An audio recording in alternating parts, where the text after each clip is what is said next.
The Record Spinner is sponsored by Olafus. Olafus is a company that specializes in smart LED lighting products and related smart electronics. They were gracious enough to send me their RGB floodlights for review.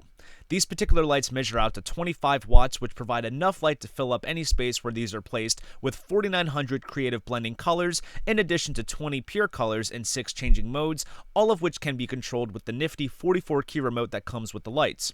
These lights also have 3 timer modes that last between 3 to 6 to 12 hours, and the memory function will leave the lights at the same mode they were at before being switched off.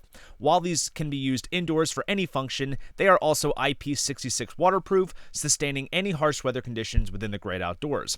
I'm using these floodlights behind where my speakers are placed, and they create a great illuminated space where my listening setup is placed.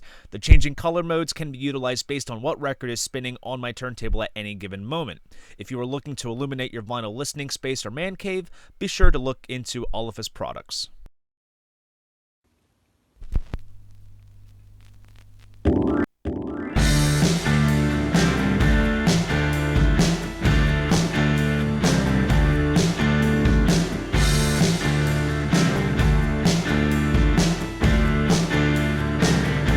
What's going on, vinyl community? Welcome to another video with the Record Spinner. In today's video, I'm going to be doing a vinyl haul showcasing all of the records that I acquired within the month of November this year in 2022. But real quick, before we get into the haul, if you follow me on social media, you may have already seen, but I am running a holiday-long apparel sale on my Amazon storefront where t-shirts are priced at $14.99, raglans are $19.99, along with a host of other items. So if you want to give the gift of the Record Spinner or stock up on some merch, now is a prime time to do so, and it'll be running throughout the rest of this year. But anyways, we have a lot to get through in this haul. We have some Steely Dan, some Taylor Swift, Kiss, Iron Maiden, and much, much more. It's about to go deep, so without further ado, sit back, relax, and enjoy the latest finds. Okay, so we're going to be kicking this haul off with a new release as well as a new reissue. The new release is off of Jack White's label Third Man Records. There's been a lot of hype surrounding this release, and I enjoyed what I heard in terms of the lead-up singles that came out leading up to the album's release. But I almost felt obliged to check it out, mainly down to this guy's association with Jack White and the various other Third Man projects that have gone on over the years. And it is the debut eponymous release of Tropical Goth Club. Now, Tropical Goth Club is the project of musician Dean Fertitta, who is best known for his work with Queens of the Stone Age. He was in the Dead Weather with Jack White, Alison Moss Hart, and Jack Lawrence. He's also done work with Iggy Pop, amongst many other musicians. This guy has an impressive track record. He has never done a solo album before. He's amassed up enough material to do so, and here is that album. Now, I do have to say, music aside and Jack White connections aside, when you see an album cover that looks like this, you know it's going to be good. It looks like a darker blacklight version of like an Of Montreal cover with just brilliant usage of color and imagery. It just looks absolutely stunning. And this does come with a lyric insert, which is very nice.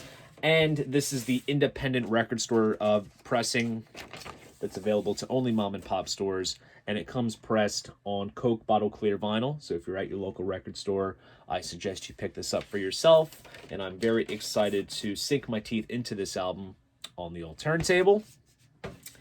And next up is a reissue of a classic band that has never received a full-blown reissue campaign until now. And since it's the month of November and, you know, the big audiophile release that everyone's probably going to be talking about is out, I figured I would jump on the opportunity to get a slightly cheaper version, I should say. Yes, I am talking about Steely Dan's Can't Buy a Thrill. So the Steely Dan catalog from this album all the way up until 1980s Gaucho is being reissued by Analog Productions as part of their UHQR series. They're also doing SACDs down the line. I already have the Jethro Tull and Hendrix UHQRs. They sound phenomenal. But when it comes to Steely Dan, they are a classic band that just simply was not a part of my musical vocabulary growing up, despite the fact that my father is a big fan of them. I just never gravitated towards them. And it's not until, you know, here I am now, 25 years old, wanting to dig into their catalog, because I feel like it needs to be done, because Donald Fagen and Walter Becker have the reputation that they have of being studio masterminds and working with the best session players, and their arrangements were so tight and their records sounded so good. And of course, I've heard various bits and pieces, at the record store that I work at, and this is the album that I definitely gravitated to the most. But I think in general, it's usually between this and probably Asia, which I know I need to get my hands on at some point. But, on this album, you get tracks like Do It Again, Dirty Work, Reelin' in the Years. I know I just named off, like, the hits, but you basically get, my drift. I think, if anything, this is a solid place to start, and it's the first album. So, if anything, if I really love what I'm hearing off of this, then maybe it'll give me the incentive to check out the other albums that lie beyond. Who knows? Maybe I'll fork out for a UHQR of, I don't know, let's say Asia or maybe Gaucho, something along those lines, which is why I came close to getting the UHQR of this, but I just could not bring myself to it, given just where I am with this band at this point now, but that's always subject to change. But cool little story, though, not related to this album, but Steely Dan in general. In one of my classes that I took for my bachelor's degree with Berklee College of Music, it was like a music analysis class where we had to listen to recordings and such. In the first couple weeks, I had to analyze Babylon Sisters off the Gaucho album. So as far back as then, like I would say that was roughly 2 years ago. That was when my appreciation and respect for Steely Dan really started to emerge. But this right here is just a simple, inexpensive reissue that is coming out. It's one of a couple, because I don't think they're doing all the albums in these, basic, black vinyl, 33 and a third versions, because of course the UHQRs are clarity vinyl, 45 RPM, they're over $100 a piece. I think this is like one of two, maybe. I'm honestly not quite sure. But regardless, when I saw that this was getting just a standard reissue for the first time ever widespread, I figured that I would jump on it and sink my teeth into some Steely Dan. Okay, so here is a familiar face that you have seen many times on the channel. It's been a hot minute since she last has appeared. This is Chelsea, the record spinnerette, my best friend for over 10 years. And of course, as I've documented and showed on the channel, I did get her into her vinyl journey. She has showcased her collection twice, mainly what she got firsthand and what everything else came afterwards. But as always, now the great thing about our friendship now that is still evolving is that we give each other the gift of vinyl, and we gifted each other some vinyl as of recently. And for all of the hard rockers and my general audience, don't click off the video when I showcase what I'm going to showcase you. I understand she's not probably your cup of tea, but I do have a lot of respect for her. She is super talented, and there has been, of course, a lot of hype surrounding this release. It is, and I should mention that Chelsea did buy me this. Well, actually, she bought an extra copy, ended up giving it to me, and now I have it in my collection, so thank you, Chelsea. You're welcome. It is Taylor Swift's Midnights. This is her latest album. This is a little bit more in a sort of chill wave, electro pop kind of vein after we got the more rootsy, folky, Americana style Folklore and Evermore, which those are the albums that did make me into a bit of a fan. Because a Swiftie, if you will. Those are for the diehards. I wouldn't say I'm a Swiftie entirely. You are. Taylor doesn't discriminate. Bottom tier. But basically, like I've said it before on my channel, like I have grown up, in the time frame where Taylor was putting out new records all the time, and I was aware of all the hits and such, but just never really delved too deep into it. And it wasn't until Folklore came out that it just resonated with me entirely. And then Evermore came out, same vein, very much into it. But now this is kind of going to be a little trick on me to dig into, since it's in a genre that I don't really specify too much in. But needless to say, I am excited. But also, Taylor and her camp are doing something right, because there are 4 different variants of this album with different cover arts, different artwork, photos, different colored vinyl.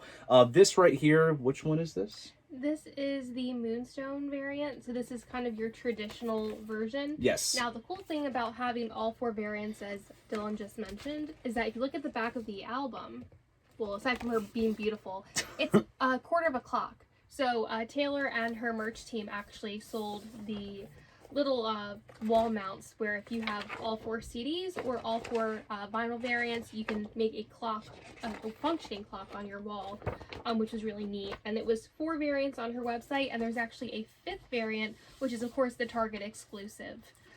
So Dylan just has this 1 copy so far. I know it's not his favorite Taylor album, as I know I was lucky for him to like Folklore and Evermore, but I do have every copy, signed copies. I mean, that's a whole nother video for a whole nother day. I'm even sporting my Evermore flannel, but I knew the morning when this came out, I called Dylan right away and was so curious to hear his thoughts because he is a genius when it comes to all things music, records, explaining, you know, the back history of it to me. So, I think just like any other album that Taylor's put out, the more you listen to it, it grows on you. For You sure. have to let For it sure. marinate. Yeah. Like upon first listen, I was like, but I can see myself getting more into this record for sure. For sure.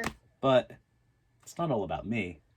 It's also about this one. What did you get? Now, disclaimer, I showcased this in my last monthly vinyl haul, so this is some little repetition, but I had to get her a copy of this. Well, as some of you know, that Hazel English is literally a very special artist that Dylan and I share our common interest in. He introduced me to Hazel's music.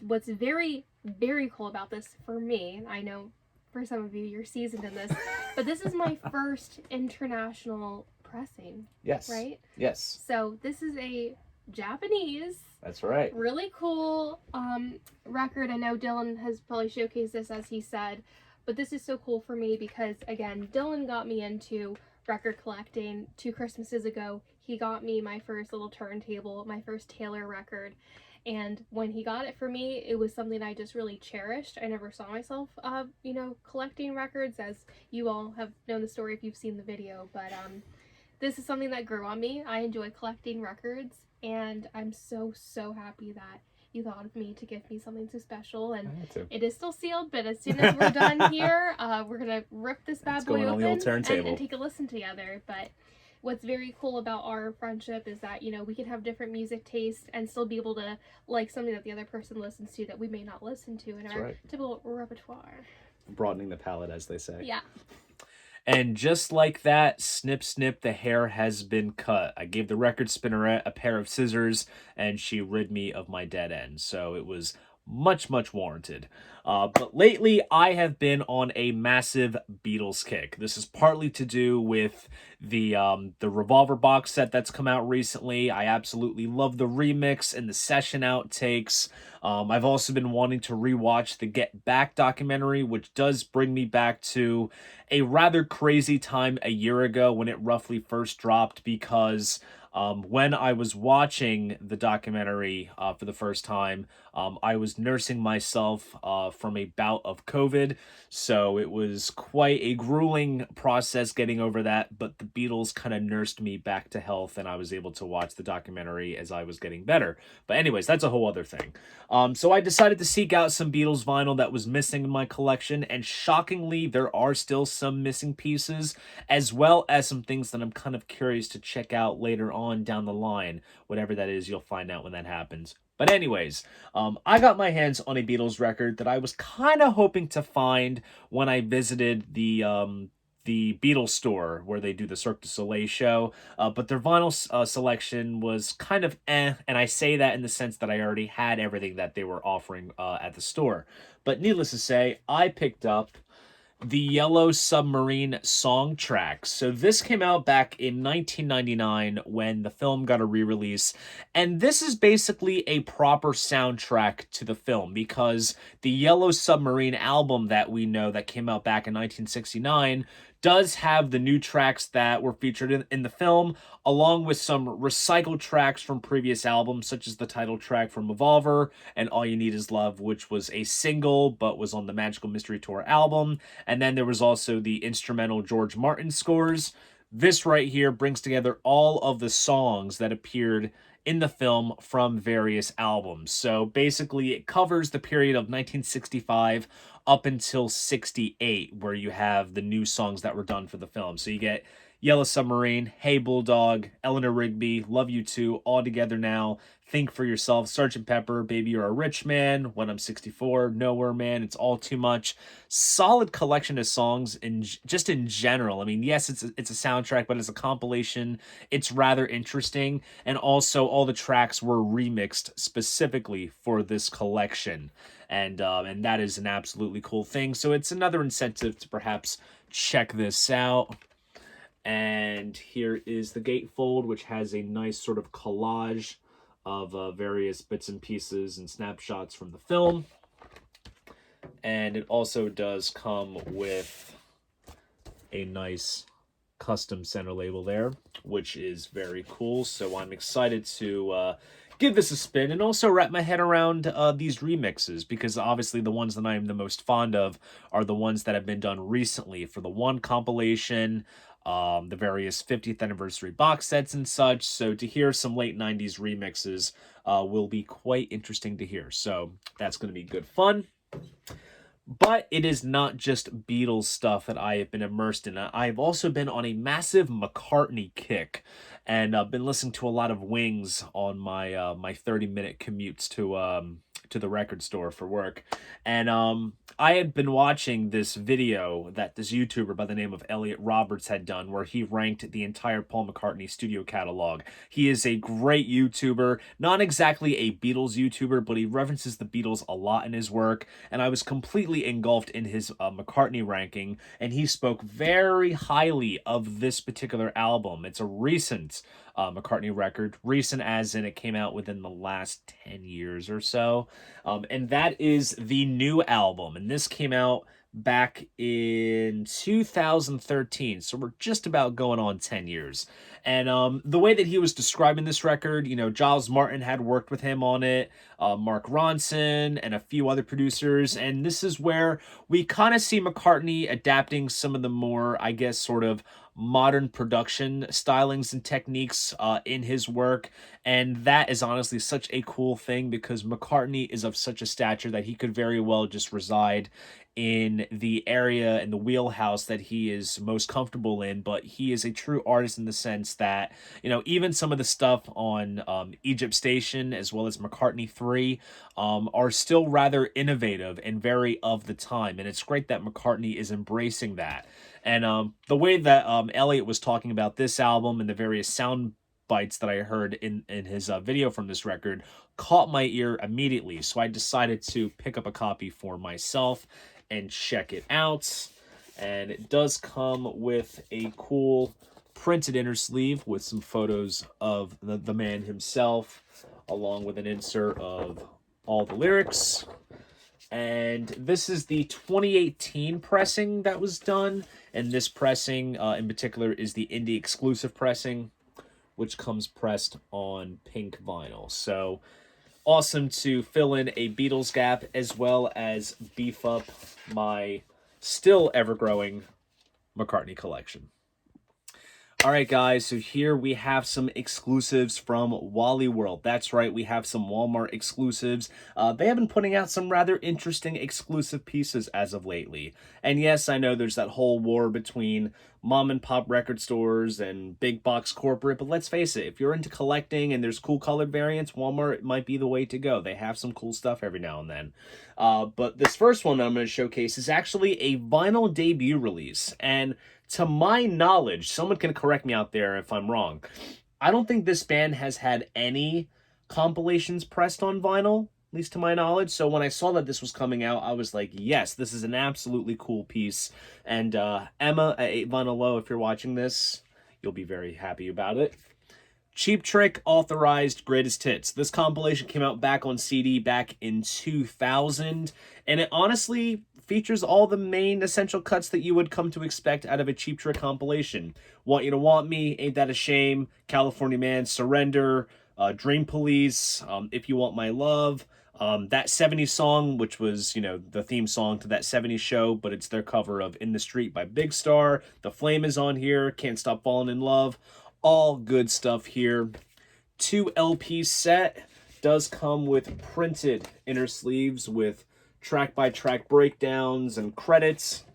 and this comes pressed on what is described as ultra clear vinyl. And I gotta tell you, it is ultra clear. Look at that. That is absolutely awesome. And I also should say that this copy is courtesy of my good friend Marikan over at Marikan's Music. Her local Walmart had a bunch of these, and I stopped at mine, and they didn't have any copies. So she went back, picked up a copy, and I sent her funds, and she sent it my way. So thank you very much, Marikan. But upon recently, I stopped back at my local Walmart. They had this at the store, and it's funny, I saw it at the store on the day that this was bound to be delivered at my house. And I was just like, really? But I did manage to pick up another cool exclusive, which is also a new release that I was aware that came out and I wanted to check it out, but it was kind of one of those sort of back burner type things that I would just approach it whenever I would. And that is the new live release by Creedence Clearwater Revival, live at the Royal Albert Hall back on April 14th, 1970. This show was also filmed. There's a documentary out about it, which I do want to check out. As far as I know, it's the only CCR concert that was ever shot on film. And fantastic set list here. Kind of mirrors sort of what the band did at Woodstock. You know, you got Born on the Bayou, Green River, Tombstone Shadow, Fortunate Son, Commotion, Bad Moon Rising, Proud Mary. I mean, it's all hits and classic covers. You really can't go wrong when it comes to that. And this is the first time that the show has been properly released, because there was a quote-unquote Royal Albert Hall release from back in like the 70s or the 80s. But it turned out to be a show from Oakland, so there was just a whole mislabel thing.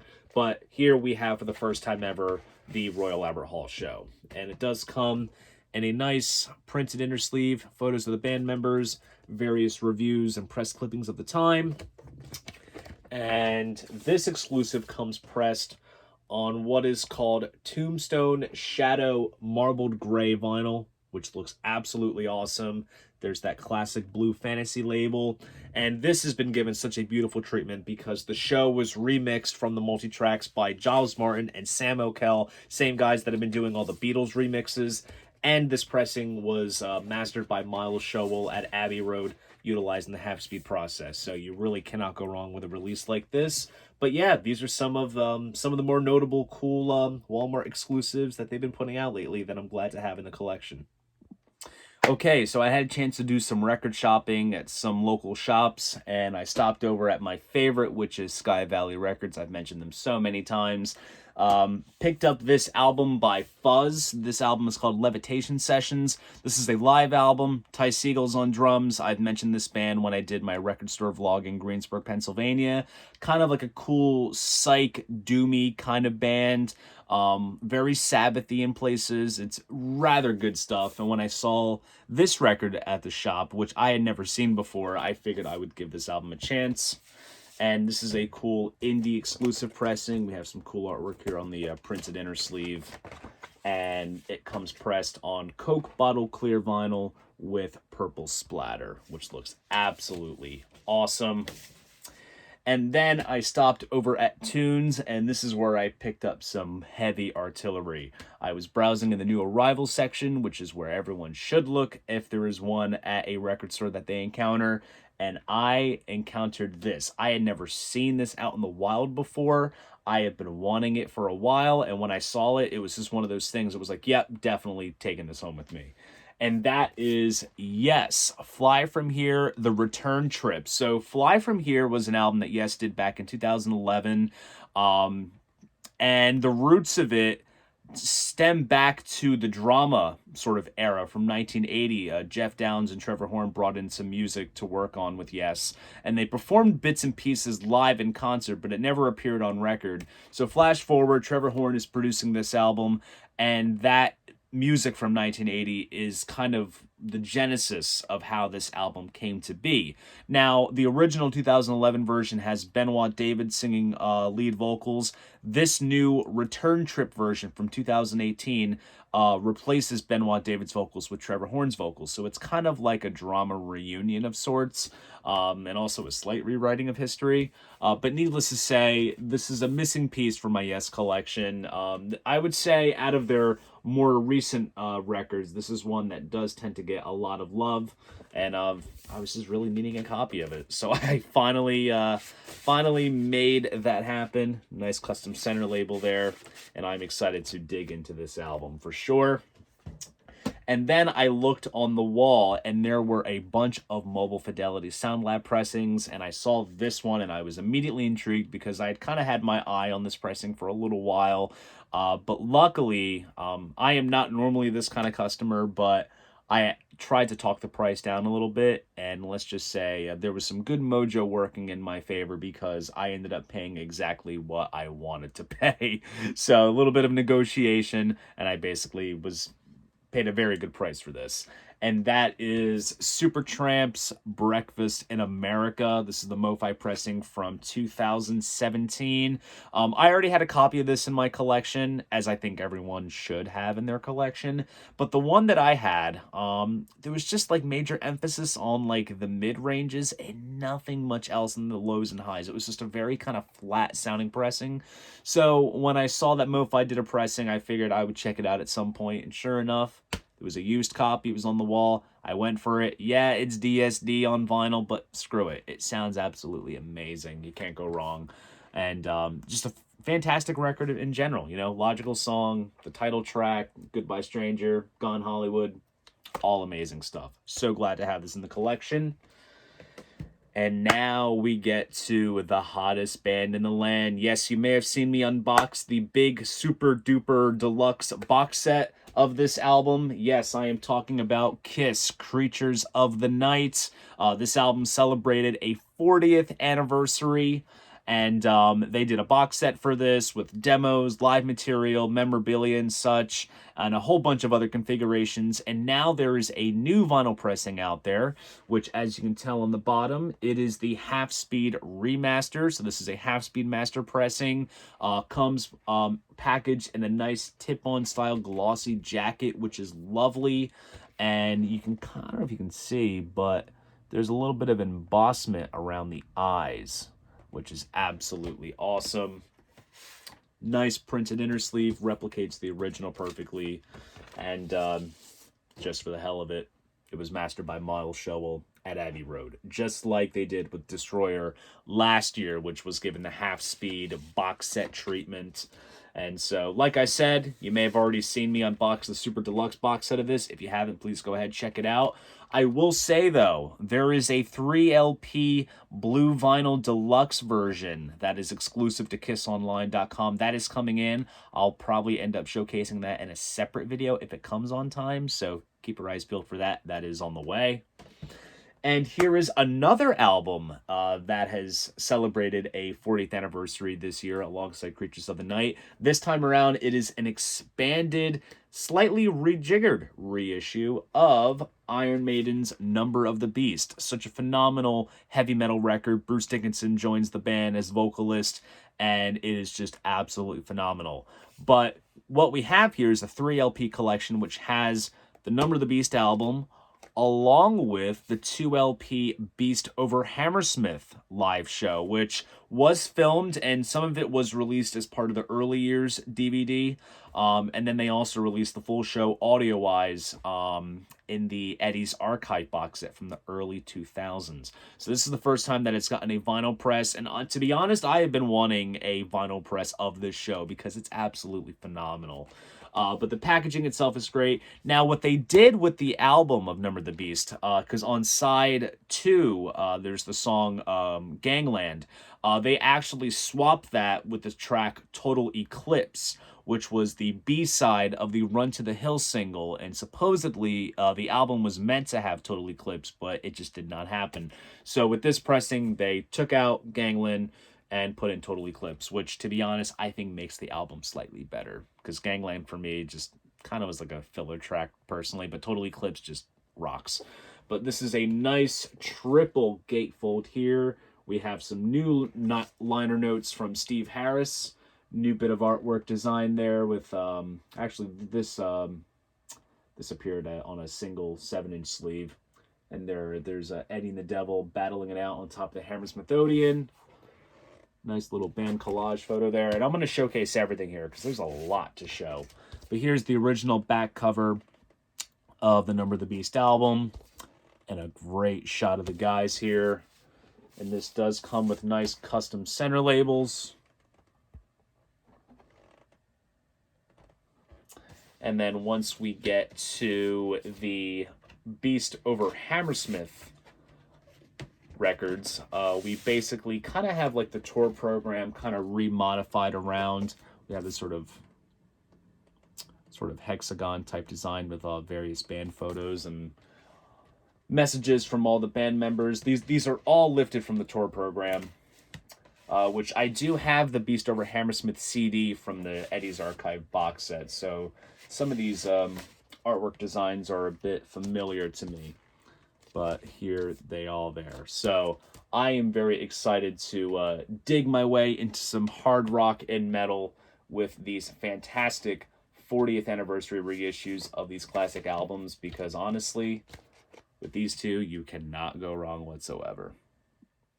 Okay, so here are some recent trades that came in through the shop lately, and these are always great opportunities to snag some stuff rather inexpensively, so I got a nice little stack here. Starting off with the latest release from Hailstorm. This album is called Back from the Dead. Great hard rock band from Philadelphia, which is a cool thing given that Philadelphia is just roughly about an hour up north for me. So it's cool to have that kind of connection with them. And I've always enjoyed their stuff, you know, as they've evolved for the past, gosh, almost 10, almost 15 plus years, somewhere around there. I was aware when this came out, but it wasn't that like immediate rush to check it out like upon release. It's always one of those things that I would kind of approach later. And as they say, right place, right time. So I was able to get my hands on this. It does come with a nice lyric insert, printed inner sleeve here, and of course, nice custom center label there. So really excited to dig into the latest offering from Hailstorm. And now we go back in time entirely, and this is a Record Store Day release from fairly recently. It must have been from one of the drop dates or a Black Friday type thing. This is the Bee Gees, Three Kisses of Love. This is a collection of various recordings from their sort of Australia years before they came back to England and did the whole sort of Baroque pop type stuff. This is a bit more kind of almost Beatlesy type of influences here. The big notable track on this is Spicks and Specks, which was a big hit for them at the time. But honestly, I do love me some early Bee Gees. No disrespect to the disco stuff, but this is the stuff that I would kind of, you know, gravitate more towards. So I figured I would check this out for myself. This is also numbered as well, and for any Rush fans out there, check out the number. That is copy number 2112 indeed. And this comes pressed on red vinyl, which is pretty cool. So if you're in the market for some early Bee Gees recordings, this is definitely something to track down, given that some of those Australia-only albums from the early to mid-60s do fetch up some high price tags. So pretty cool stuff here. Then we go in a more punky, rather historical direction with this band here. This is called Death, and the album is called For the Whole World to See. Death was considered to be like one of the most earliest punk bands from the 1970s. They recorded a number of tracks back around 75 to 76-ish. They did release a 7-inch called Politicians in My Eye. They were turned down by Columbia Records, and the recordings basically went unreleased for many years until 2009 when Drag City Records went ahead and released this. And the first I'd heard about it was in a video that Ben Blackwell of Third Man Records did, where he kind of talked about the backstory behind Death and whatnot. So I figured I would check this out for myself, just down to that sort of reference alone. But this is absolutely cool stuff. Very historical in the sense of, you know, one of those sort of, you know, long forgotten, you know, type of albums and bands, I should say. It does come with a nice lyric insert here with handwritten lyrics. Nice black vinyl. Cool custom center label there. So really cool to dig into that album. And next up is a bit of a more modern band that, to be honest, I have been needing to check out for myself. I've listened to one of their albums already, and I've always kind of dug their style, but it just wasn't that immediate thing of, yes, I must check it out, ASAP. It's just one of those things where if it happens, it happens. But the band that I am talking about is Tame Impala. Cool kind of psychedelic indie, type of vibes. The album that I had listened to prior was their Currents album, and that's the one that kind of everyone goes after. But according to my coworker, he said that album, along with this album, Lonerism, are the ones to check out. So I figured I would finally get myself some Tame Impala for my collection and dig deeper into their work, because they are indeed a much loved band by a lot of people in this day and age. So very excited to dig into that. And then here we have a more sort of indie pop, lo-fi, shoegazy type thing with this band Our Girl, and this album is called Stranger Today. My coworker said that he had played this once and I enjoyed it. I honestly don't remember, but if something piques my ears, I'm always inclined to just kind of dive deeper. But it's always one of those things where, like, as I say, my homework kind of gets amassed up quite quickly with other bands and such to check out. So when this was brought in, this was a prime opportunity for me to give it a second round and dig deeper into it. So there it is right there. And that is all for the trades. Now here's something that I'm very stoked to showcase and talk about.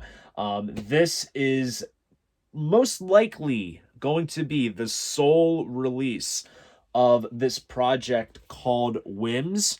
The album is called PM226. Whims is a project which consists of Sonny Ferris from Blackwater Holy Light and Cameron Spies of Night Heron.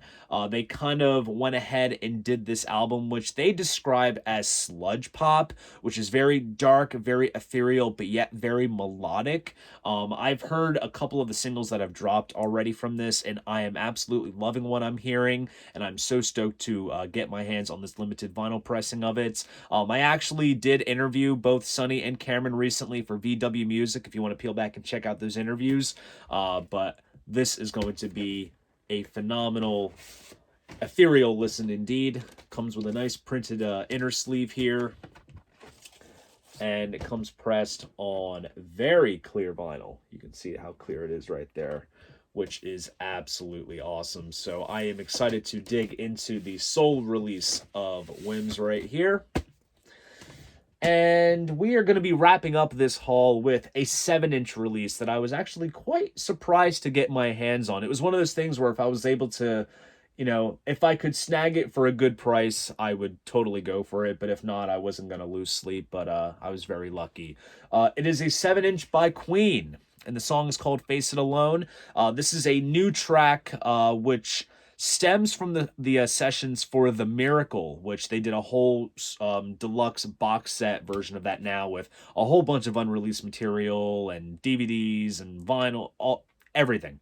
But this is the main big track that they are really pushing, and it honestly is a great track. And it's crazy that, for as much as we've gotten things such as Made in Heaven and some of the other, bits and pieces that have come out since, Freddie's passing, that there is still music in the vaults coming out. So they went ahead and they did the 7-inch here, which has the main track on side 1, and then you have a karaoke version, instrumental, on side 2. So this is cool. I believe this is only available mostly from the Queen web store, but I think the indie stores got their hands on copies. This is probably going to skyrocket in value, because when it comes to some of the more recent Queen 7-inch releases, they do tend to kind of skyrocket pretty high, especially like with all like the various web store exclusive type ones and whatnot.